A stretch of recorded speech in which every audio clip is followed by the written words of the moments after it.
Hello guys, सभी का राधे राधे, जय श्री कृष्णा। तो गाइस, सावन का महीना चल रहा है। ये महीने भगवान भोलेनाथ की बहुत बड़ी भक्ति इस सावन के महीने में चलती है और भक्त अपनी मनोकामना के लिए भक्ति करते हैं और भोलेनाथ बहुत भोले हैं, वो जल्दी ही प्रसन्न हो जाते हैं। तो गाइस, आज हम आपको बहुत ही अच्छी कथा सुनाने जा रहे हैं श्री त्र्यंबकेश्वर जी ज्योतिर्लिंग। तो गाइस, ये कथा बहुत ही अच्छी है। इस कथा को सुनने से हमें और आपको ज्ञान ही प्राप्त होगा। इस ज्योतिर्लिंग की स्थापना के विषय में शिव पुराण में ये कथा दी गई है कि एक बार महर्षि गौतम के तपोवन में रहने वाले ब्राह्मणों की पत्नियों किस प्रकार बात कर उनकी पत्नी अहिल्या से नाराज हो गई। उन्होंने अपने पतियों को ऋषि गौतम का अपकार करने के लिए प्रेरित किया।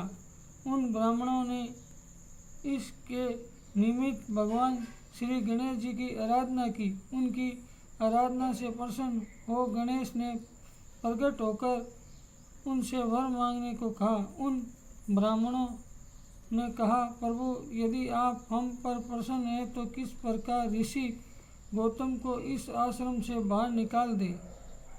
उनकी यह बात सुनकर गणेश जी उन्हें ऐसा वर न मांगने के लिए समझाया, किंतु वे अपने आग्रह पर अटल रहे। अनंत गणेश जी को विवश होकर उनकी बात माननी पड़ी।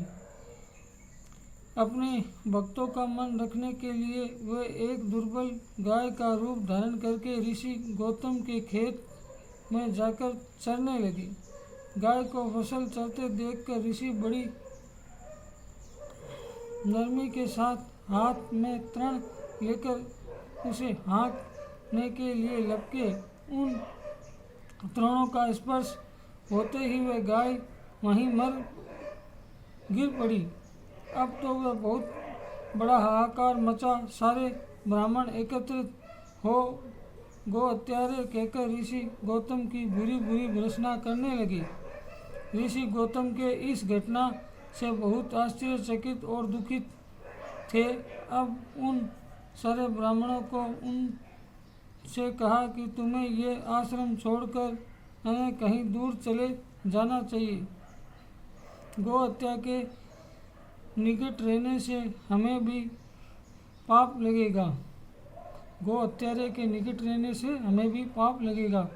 विवश होकर ऋषि गौतम अपनी पत्नी अहिल्या के साथ वहाँ से एक कोस दूर जाकर रहने लगे, किंतु उन ब्राह्मणों ने वहाँ भी उनका रहना दूर कर दिया। वे कहने लगे, गौ हत्या के कारण तुम्हें अब वेद पाठ और यज्ञ आदि के कार्य करने का कोई अधिकार नहीं रह गया। अनंत कातर भाव से ऋषि गौतम ने उन ब्राह्मणों से प्रार्थना की कि आप लोग मेरे प्रायश्चित और उद्धार का कोई उपाय बताएं। तब उन्होंने कहा, गौतम, तुम अपने पाप को सबको बताते हुए 3 बार पूरी पृथ्वी की परिक्रमा करो, फिर लौटकर यहाँ 1 महीने तक व्रत करो। इसके बाद ब्रह्मागिरी की परिक्रमा करने के बाद तुम्हारी शुद्धि होगी। अथवा यहाँ गंगा जी को लाकर उनके जल से स्नान करके 1 करोड़ पार्थिव शिवलिंगों से शिवजी की आराधना करो। इसके बाद पुनः गंगा जी में स्नान करके इस ब्रह्मागिरी बार परिक्रमा करो। फिर से 100 घड़ों के पवित्र जल से पार्थिव शिवलिंग को स्नान कराने से तुम्हारा उद्धार होगा। ब्राह्मणों के कथा अनुसार महर्षि गौतम वे सारे कर्तव्य पूरे करके पत्नी के साथ उन्नत तल्लीन होकर भगवान शिव की आराधना करने लगे। इससे प्रसन्न हो भगवान शिव प्रकट होकर उसे वर मांगने को कहा। महर्षि गौतम ने उनसे कहा, भगवान, मैं यही चाहता हूँ कि आप मुझे गौ हत्या के पाप से मुक्त कर दें। भगवान शिव ने कहा, गौतम, तुम सदैव सर्वथा निष्पाप हो। गो हत्या तुम्हें छलपूर्वक लगाई गई थी। छलपूर्वक ऐसा करने वाले तुम्हारे आश्रम के ब्राह्मणों को मैं दंड देना चाहता हूँ।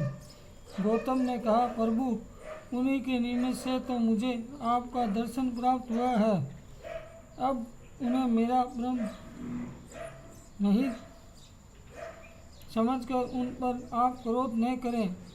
बहुत से ऋषि मुनियों और देवगणों ने वहाँ एकत्रित हो गौतम की बात का अनुमोदन करते हुए भगवान शिव से सदा वहाँ निवास करने की प्रार्थना की। वह इनकी प्रार्थना मानकर वह त्रयम ज्योतिर्लिंग के नाम से स्थित हो गए। गौतम जी द्वारा लाई गई गंगा जी भी वहीं पास में गोदावरी नाम से प्रवाहित होने लगी। यह ज्योतिर्लिंग समस्त पुण्यों को प्रदान करने वाला है। तो गाइस, आज हमने आपको ये बहुत ही अच्छी कथा सुनाई। इस कथा से हमें यही प्रेरणा मिलती है कि हमें भोलेनाथ की सावन के महीने में भक्ति करनी चाहिए। भक्ति में ही बहुत बड़ी शक्ति है। भोले बहुत भोले हैं। तो गाइस, आज के लिए इतना ही। सुबह का राधे राधे। जय श्री कृष्णा। हर हर महादेव। जय शिव शंकर। जय महाकाल की।